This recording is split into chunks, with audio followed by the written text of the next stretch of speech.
rundown. Welcome to a new season. So nice to have you all back with us.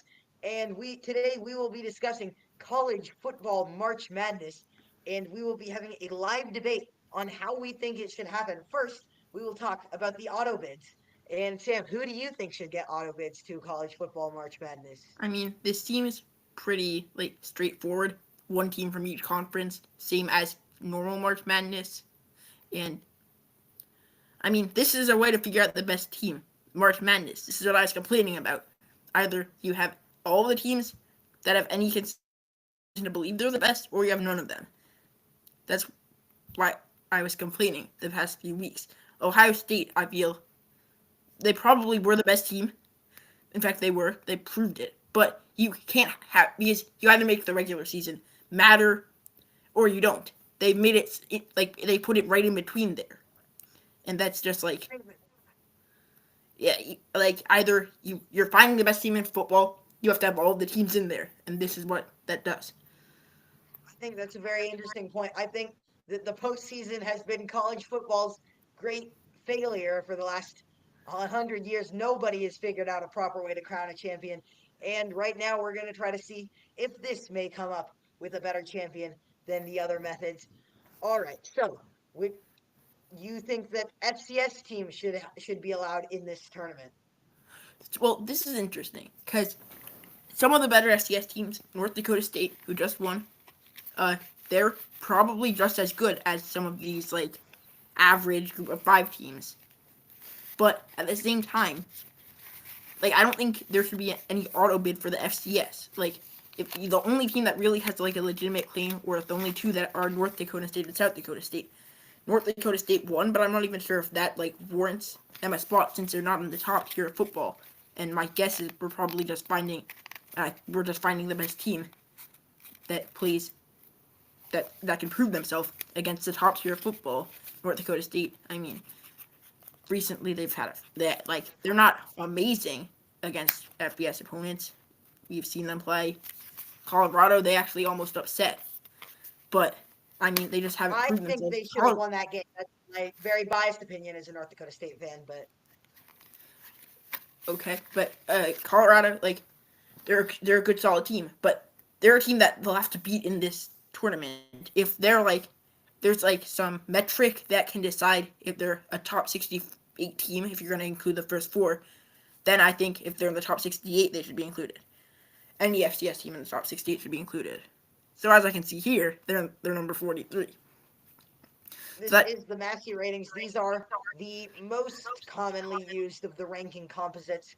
And unlike some ranking composites who decided to declare Oregon their national champion, regardless of the results on the field, they did, of course, declare Ohio State their national champion. I think that was, in the end, a correct decision, even if the metrics would maybe point towards more or Oregon being the better team this year, yeah, but they just failed to prove it on the field. Yet there are three FCS teams in the top 60 of college 60. football according to these rankings. Although if there are only three, I don't think there's any value to add the winners of all those conferences as auto bids. I think that Yeah, in the they FCS should that'd be be. left out. I think the FCS playoffs are actually really fun, and I don't want them to be dragged in to FBS Yeah. football. So I think for the purposes of this video, we will be leaving them out. But we're gonna go ahead and add our 10 auto bids to the list of teams that we will be adding. So we got these conference champions in the FBS, no FCS teams included. We got Oregon. There was Georgia with Gunnar Stockton. There was in the ACC, Nolan Hauser walked that one off for Clemson. In the AAC, I believe Army won. Not sure, but Army did, in fact, win the conference championship, which is why, yeah. again, their loss to Navy was such a shock. Then the Big 12, Arizona State won that one by a ton against Iowa State.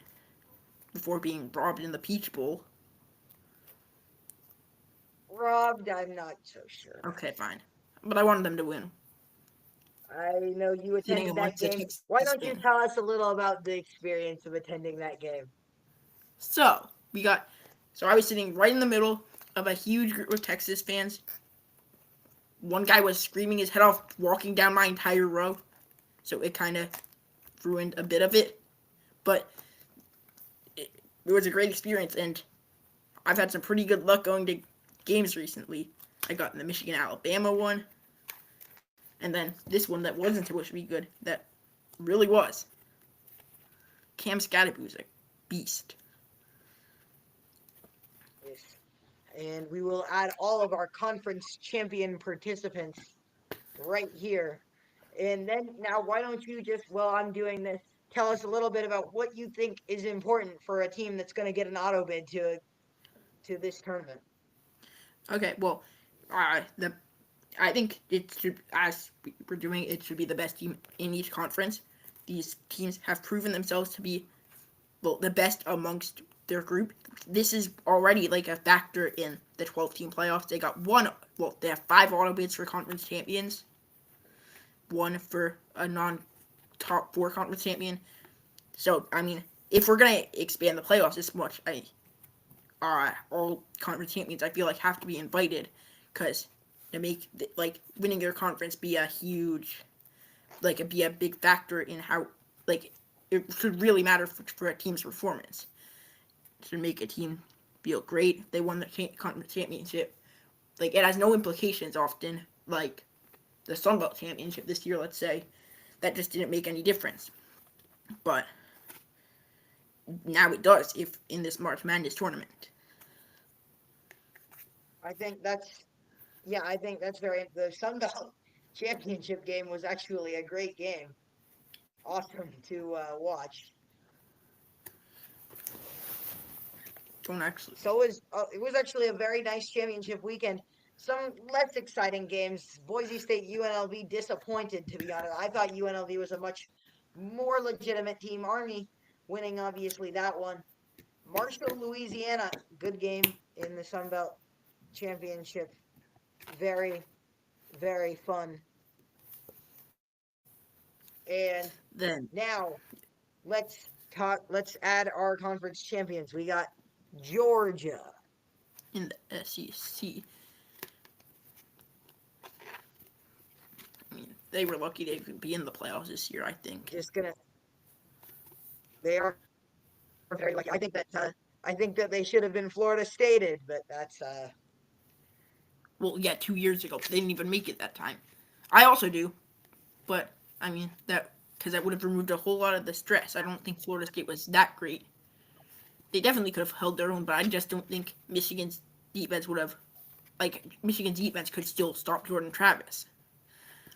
I believe that fully. It's one of the best defenses in the modern era. it was a very good defense. So I do agree. Generally going to be true. However, let's go take a look at the FBS. Okay. Yeah, Boise. Yeah. Here we are. Our winners: Boise State, Army, Jacksonville State. Jacksonville State was a team with head coach Rich Rodriguez that I think Rich makes a lot of noise. I gotta say, I still don't really forgive Rich Rod for what he did to our program for those 3 years. But I guess it's kind of cool seeing him have some success elsewhere. Because they're not doing anything for us. I'm gonna just create a document, I think, so that we can begin the eating of these teams once we get. But can you just tell us a little bit about a team that you think was snubbed? Are there any teams that you think were snubbed from this year's college football playoff? Did you think that every team that was in deserved to be in, and every team that was out deserved to be out? Well, this is complicated because you're trying to find the best team. That's what I'm saying. So you're trying to find the best team. I would say that probably South Carolina, Ole Miss, Alabama, they all have legitimate claims to be in over teams like SMU, and even teams like Indiana. So, like they're probably more talented teams, better teams overall. But at the same time, I don't think they're snubbed. They lost 3 games. You shouldn't have a 4th chance. Like that, I feel like that's absurd. Despite this tournament giving I mean, teams like 6 obviously, in chances, this tournament, but there will be teams getting an 8th chance to win the title in some cases. yeah. So I don't think this year there was any snubs. But if you're really trying to find the best team, there's no other way to, like, if you're gonna really find the best team, you gotta include teams that like you legitimately think are the best. You could tell SMU's probably not up to the standard of all of the top teams, as we saw in that Penn State game. Indiana probably not up to the standards of all of those top teams. We've seen that. We saw that in the Notre Dame game. So, no teams were snubbed, but at the same time, I don't think the best teams made it. I think that's true, and I think that was honestly a good thing for the sport. There are a few teams who I think maybe we could have gone without. I would say that if honestly removing the first round may make it a more even playing field because the teams won't be the higher seeds won't come in rusty. I think that we could have done without Tennessee. We could have done without Indiana. We could have done without SMU. We could have Well, I done. mean, that's another debatable one because another problem with this was the top 4 teams didn't benefit enough, but they're still having to play against if they have to play the same amount of matchups as other teams. It's like the same. There's no benefit before they're playing weaker teams, but in this case, let's say Ohio State won it all as the 8th seed, they'd be playing Oregon. Would Oregon even want that? No. Again, that even takes away like that also doesn't give much benefit for the top teams. Right. Well, let's just start with this. Are we in agreement to add every team in the AP Top 25 Yes. at the end of the season? Are there any teams on this list that you think maybe Army has the auto bid obviously, but maybe UNLV that maybe should be considered with the rest of the teams in college football before we add them?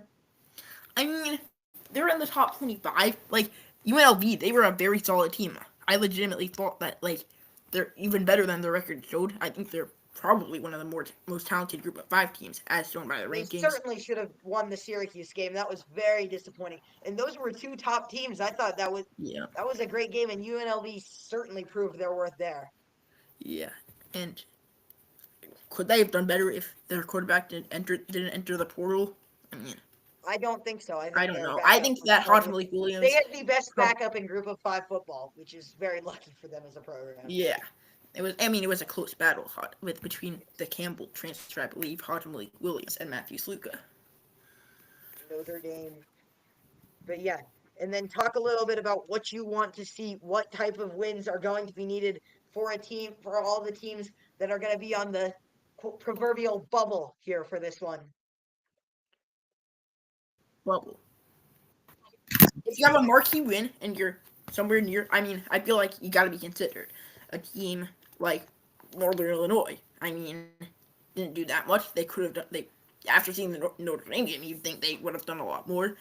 They were like 8-5. I mean, I think if they're on the bubble and they have that marquee win, I feel like those teams should have claims to be in, as they knocked off those really the top dogs in this tournament.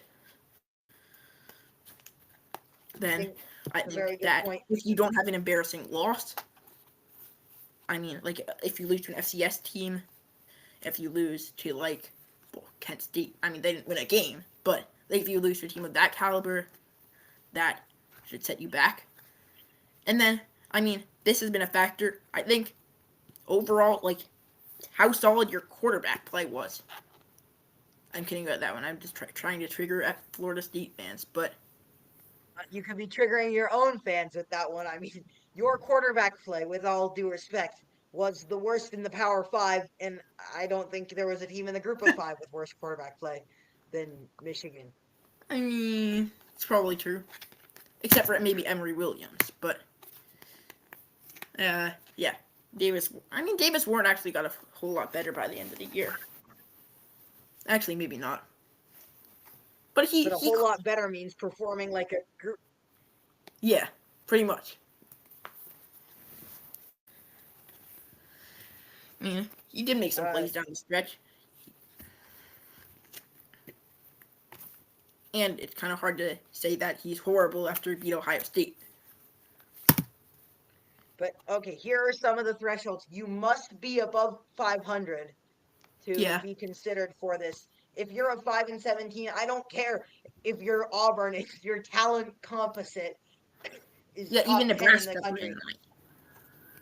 Nebraska is not 3-9. Yeah, I mean their 2021 team. They went 3-9, but they're the best 3-9 team in the history of college football. That, even then. That's just because Scott Frost. That's fair. Yeah, Scott Frost just is low-key kind of like Taking a look kind of at the FPI rankings. So we've got 29 teams of our field of 68 in. All right. And now, who left out? Do we think should be locks for the tournament? Our A&M locks are A&M. The metrics really like a team like Texas A&M. I mean, realistically, they're not a very good team. I didn't feel confident about them coming into the year, but I mean, like they went 8-4. I think they definitely deserve to be in the SEC. They had some tough losses, but it's always just tough because the SEC is probably like the most talented conference in football. Even this year, I'm as a Big Ten guy, even I have to say the SEC is probably the most talented. Going 8-4 in any power conference probably even warrants you a spot. Yeah, I think it probably does, except for the ACC, but we will get to conference breakdowns later in the episode. First of all, let's just talk for a second about conferences because you brought it up. And I'm an SEC. I support an SEC team, but I will be the first to admit that the top of the Big Ten is probably, and this is for this year only, a more talented peak, the Oregon, the Ohio State, the Penn State, than the top of the SEC. However, never will anybody be able to convince me that the worst team in the Big Ten wouldn't lose to Auburn. Well, There, Mississippi State, the talent gap between any given team in the SEC and any given team in the Big Ten is most likely going to advantage the SEC just because of how much stronger the bottom of the SEC is compared to the bottom of the Big Ten. I mean, Mississippi State is having a down year, but yes, they do hurt Purdue. Okay, yeah, that's fair. I actually did think Purdue might actually surprise people coming into the year. I think that that wasn't a great take Florida State. They were lucky that Florida State existed to avoid them being blamed for their Florida State-esque year. Is FSU the best 2-10 team? Yes, they are. They're at 88. I would say another cutoff is if you're below 80 in FPI, you're out. Pretty much, unless you're like teams like Army. I don't even know if they're I don't know how high they are, but they don't attract top talent. They just put together these good teams. They're in of course as an auto bid and as they're a 12. They're gonna be in, and I think let's just talk about something. Talent. I mean, there are teams like Yale last year beating Auburn. A lot of what March Madness is about isn't talent. It's do you have the willpower to win a single game? And that's fair. I mean, that's why there are the auto bids exist. Yes, and generally, and this is a very interesting thing. I think that one thing that makes college basketball appealing, why the college football playoff doesn't get the outside of college football media attention that I think the March Madness gets, is because of how much more likely an upset is. Because, I mean, the talent. If you can play a perfect game on offense and defense, but if your shots don't fall, you're going to lose a basketball game. So talent much less important in basketball, and it's a lot more about your team's willpower, and it's a much more lucky game, which I think is going to make football very interesting. But let's go ahead and put some teams in this. Let's add some auto bids. First, we're going to go. I'm just going to read down the FPI list of teams that we don't already have. First, let's talk about Louisville. The metrics love them. They're a top 12 team in FPI. And let's see That's where they odd. are in Matt. I mean, they're a really loved team by the metrics. Yeah, 22 in Massey. What do you think about them? I mean, this they are like after all they were solid all year. They had solid quarterback play. Isaac Brown really broke out for them. I mean, I definitely think that they deserve to be in. They had a very solid year. Colin Lacey, a lot of transfers helped them out this year. They were the best team in their state. uh, I mean, that's all not right, tough. they were the best team in their state, pretty much. I think. Louisville, they went 9-4, so that's over. They won over 2/3 of their games. I mean, that warrants them a spot, even in the ACC, which probably is the worst Power Four conference right now. I mean, for a four-loss season in any of these conferences probably should get you a spot in the top half of all of the college football teams. I mean, they were legit. Their bowl game against Washington, I guess, very disappointing. Very fun. It was very fun to watch, but a very disappointing game. That was like one of my favorite games of the year. It was a great, yeah, a great game. They're the top unranked metrics team. That's a bit of a shock. Next up, of course, we got A&M, and then A&M we're gonna go ahead and pencil in, but behind them, and this is an interesting one. I was wondering when we get to this, USC. Okay, well, this is odd because that would mean they're above certain teams that they've lost to. I mean, I'm only thinking about my Michigan Wolverines, Michigan. but I mean, let's take a look at Michigan sitting but at after all, 29. Michigan did have a much. They had a better season than USC. They had a better record, beat higher quality opponents. Oh, I let's don't go really. ahead and pencil in Michigan. I think Michigan's legit enough to put. They'll be a lower seed. They'll be like a 10 seed that I Yeah, think they're in. I think they're in. yeah. I mean, this USC team, like the talent even on their team compared to let's say Michigan, is probably lower. I mean, they have some stars on offense. They have some playmakers, but they went 6-6 in the regular season. I just don't see. That's just quite an odd rating, in my opinion. It was the bowl game against Texas A&M, great game, but honestly, they were just lucky in the games that they won. In that they had some heartbreaking losses, but if you lose get, I've heard there are a lot of teams like some Bears fans like you who say, I mean, you guys are a very you guys are not as bad as your record showed last year when you were 3-13. A lot of one score games, but if you can't win some of your one score games, if you can't Yeah, win games, you're not going to advance in a tournament where you have to win to advance. So I think yeah, that's something that is very going to be an interesting part of seeing whether there are teams like this USC team that can pull off these close games in a tournament style setting. yeah. I mean, USC. I mean, they haven't even proven themselves.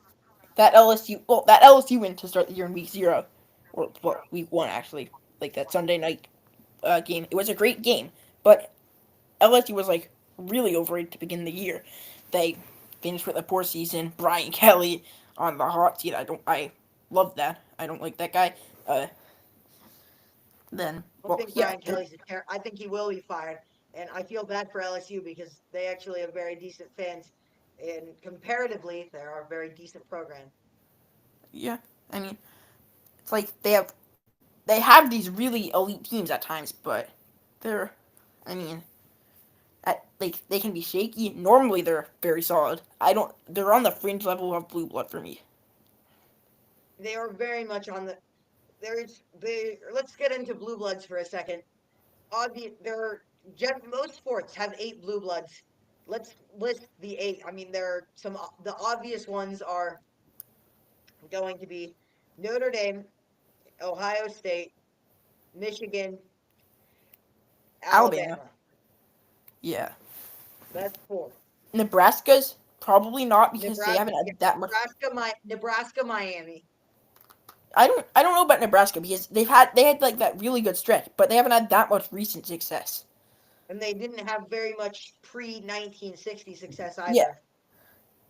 like that one's tough. They are the I don't think honestly that they should be. I think the reason why they're in so many blue blood conversations because a lot of the guys that control the narrative right Yeah, now grew up in the watching 90s when Tom they were at Osborne. their best, which is probably when also why Miami's in the conversation. Yeah, I mean Miami Rob they they did produce some really good teams, and USC should probably be number 5. yeah, probably. And they also had early success. Yeah, they've been And legit for their entire history. yeah, they made like the most Rose Bowl appearances, which of course was the most prestigious bowl game for Big Ten and Pac-12 teams until the BCS. That's 6. Penn State. No, I I mean mean, it was it's, really legit for a really long time. yeah, but even now they can't beat the elite teams. To be a blue blood, you got to be an elite team, and then they've had a few years of success. Joe Paterno's like an all-time coach. I won't say anything about anything else he's done, but like they're like they're fringe elite. Like at times, I mean they're probably like just outside, but I don't think they're warranted a spot either. Yes, yes, Texas fans. I know you've been screaming at the screen. And yes, you guys are probably a blue blood. Would you argue with that? Yeah, definitely. I mean they've had success over the years. Okay, uh, then Yeah, they've been legit for long enough. And I yeah, guess that does leave LSU yeah, LSU's probably a blue blood there. as a blue blood. I mean, And they've won LSU, let's get back to I mean, Louisiana is the third best recruiting area in the country behind uh, South Florida and East Texas. what about And California? I I mean, mean, you could argue like California is ahead of them, but I mean, the top 5 are obviously SoCal, East Texas, South Florida, Louisiana, and Metro Atlanta. yeah. Then let's just finish out this blue bloods list. I mean, there's really not that many other teams that have won like a huge amount of championships. Could you consider Oklahoma? OU is always in the discussion, but I mean, they just don't have the level of sustained success. True. They've had down years. They're having a down cycle right now. Yeah, Oklahoma certainly, but yeah, so is up in the Nebraska. conversation with Nebraska. They're with Nebraska. They're with LSU. They're in that conversation for that 8th spot. Yeah. That will be the subject of our next video, the great debate. Who's the 8th blue blood? Is there an eighth blue blood? Well, I guess we'll answer that Is there? question. Whoa, well, that great. That's for the next video. But now let's continue this. We got All right. almost half the teams here. 33. Who's gonna be our Okay. 34th? Now Like, we're moving into where we need to make our decisions between what teams are we going to put on the bubble. We're going to have teams up to 75 on the bubble just to, and then we'll yeah. remove the teams that we feel are least deserving.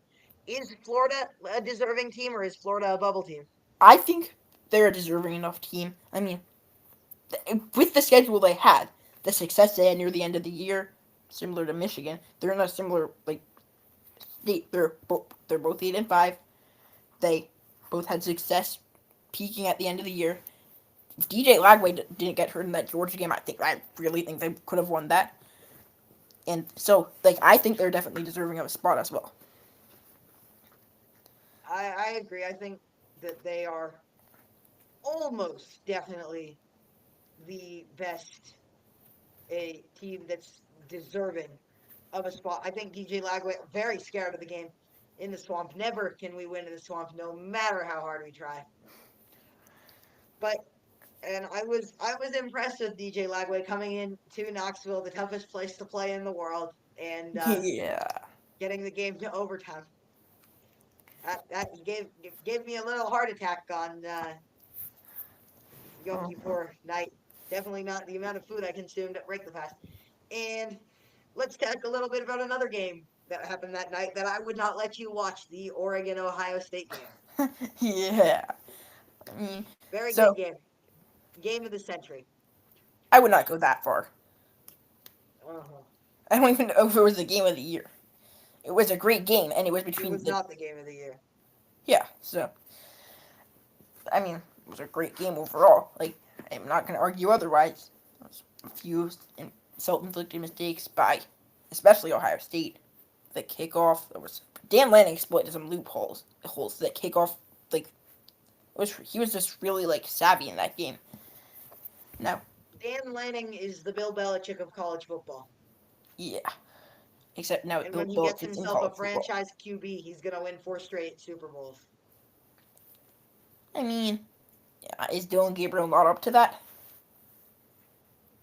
I mean, is he going to be there for 4 straight years? No. No, but he couldn't win it with that 1 year.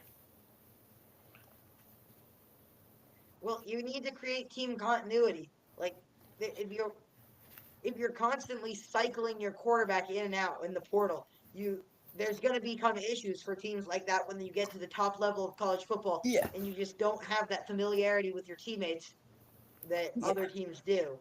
And that's going to create, I think that we're going to see a sort of reduction in the use of the transfer portal to get elite talent in places where you already can recruit homegrown elite talent and really bring them up like we're doing with Nico Iamaleava. I think he's going to take a huge step forward. I think he's the very much third place candidate for the Heisman next year. Okay, but And is that guy Faison Brandon?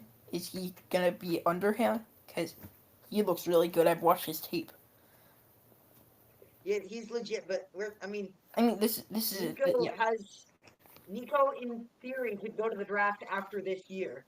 So I don't think that we're gonna bench him yeah. Well, right yes, now. no way, Even yeah, Michael. even for a very legit. I think All right, Heupel's a very good recruiter. I think he's a genius. okay. Now Can use that brain. other top teams. So we have Syracuse. Is Well, Duke deserving at 9-4? They had a pretty under the radar season this year. Are Duke they deserving and at nine and Syracuse four? are both absolutely hated by the metrics. I don't even see where Duke is on the metrics. I think Duke very much deserves it. They stuck with Ole Miss enough that I think they should get this invitation. Yeah. Where are they? Goodness gracious, the hatred of the Dukies. Okay, 60 behind Marshall. That is Uh, disrespectful. yeah. Wow. This is very interesting from FPI. Duke certainly going to get penciled in, mostly just to, well, actually, we'll put him on the bubble. Let's put him on the bubble. Yeah. Now Vanderbilt and however Vanderbilt and Georgia Tech, those two teams played in that bowl game. Of course, Vanderbilt won. I think The that probably Brain gains Bowl, it. the Brain Bowl. Yeah. So that probably gains in favor over Georgia Tech. But I'd say both of those teams at 7-6. Georgia Tech's probably a bubble team. I think Vanderbilt, they had big wins, especially that Alabama one. I think they hung around with teams enough. Texas, they were that They close, were but hanging around in that Texas game until the very end. I mean, yeah. So that one was I not mean over until the clock struck zero, which is impressive for a team that is Vanderbilt. typically the laughing stock of the SEC. Yeah. Okay. I think they're probably a lock at this point. Like maybe definitely not a high seed, but I think they definitely are gonna easily make their way in. Yes, let's put Vandy in lock status. And we have to go in about 7 minutes so that we can keep that money flowing. And Yeah. we'll be back with the second version of this. But first, before we end, let's add some more teams to our list. Next up on we've got Missouri. They're a 10-win SEC team. Any 10-win SEC team is legit. And And they they're played a already really in. fun bowl game against Iowa, a game that I personally attended. Great game, actually. They're already in I at mean, 26. I think that they certainly deserve to come in. And Michael, they're already in at 26. They are, aren't they? Missouri will be out of consideration. Next up, we've got the Iowa Hawkeyes, the other team of that game. And I've been to plenty of Iowa games over the last year. I went to 3 in one calendar year, which is more than most Iowa fans get to go to. And I'm not even an Iowa fan, so I think that they are deserving. I think that 22 is a little insane, and there must be a very high value of defensive efficiency in these metrics. And they are. I mean, they didn't look too great when we saw them in Maryland, but I mean, they were and not and good, you but they can't were and not it's great. kind Don't of get hard to me not wrong. look good against Maryland. Yes. Da, da, da, da, da, da, da, Are the Massey ratings going to ignore them? Let's see. Ignore who? Iowa 29. Okay. Who's the Yeah. third Iowa? Northern. But next up, we've got a very divisive team, my personal least favorite team in college football, the Colorado Buffaloes. Boo. Yeah. Well, I mean, I'd say Congratulations to I the think they Lady definitely Vols for deserve it. their defeat of the Auburn Tigers. Great. So I think they're definitely deserving. The not the Lady Vols, the Colorado Buffaloes. I think I think the they Lady have Vols talent. in They the that's national tournament. undeniable. So Travis Hunter, debatable if he should have been the Heisman winner, but he is probably one of the most, if not the most talented player in the country. Cedric Sanders. I mean, he gets too much hate because he's actually like a legitimately really good quarterback. Then they just got talent all over the place with all these transfers that Coach Prime brought in. I mean, I don't want to sound like I'm glazing them or anything, but they are like a legitimately really talented team. They actually showed up this year, unlike last. So I think they definitely should have a spot, as they already do in the 29 spot. I think that's generally. I do not like the I mean, Michael, Buffaloes. they have a spot already. They're on number 29. Oh, they do, don't they?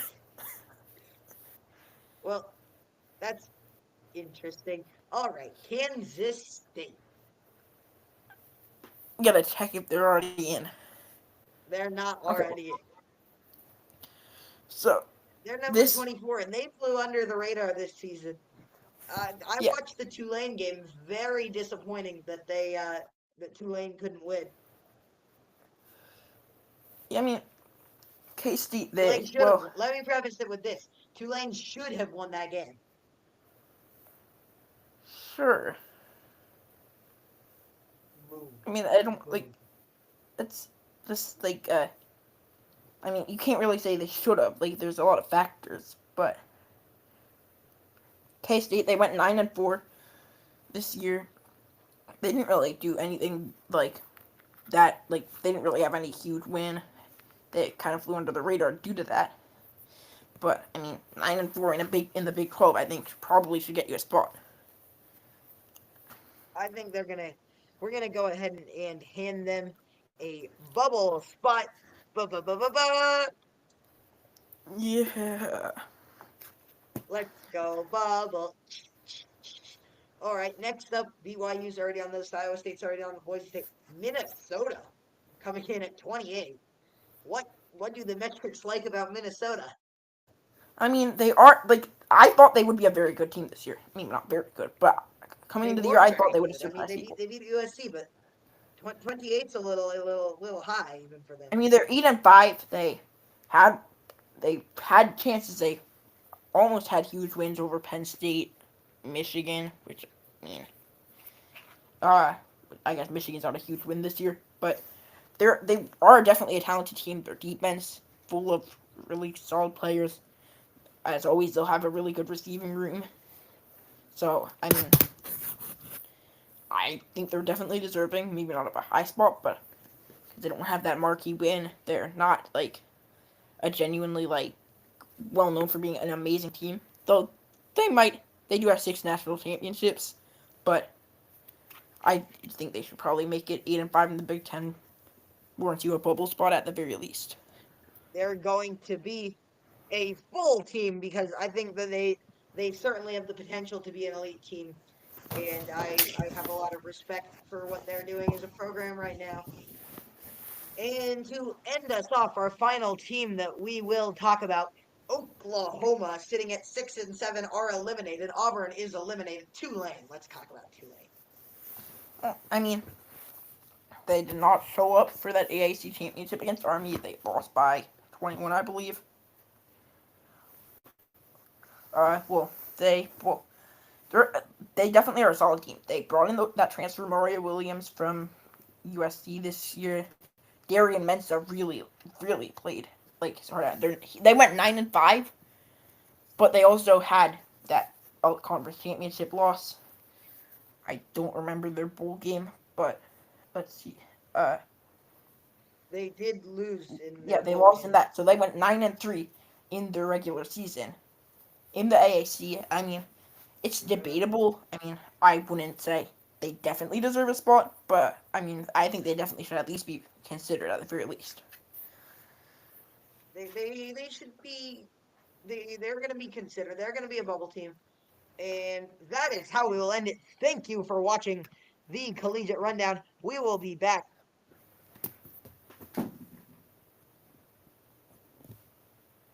Mr. Landhot, Mickey, are you done? I have just realized that nobody's going to hear your voice. Why? You're on incognito.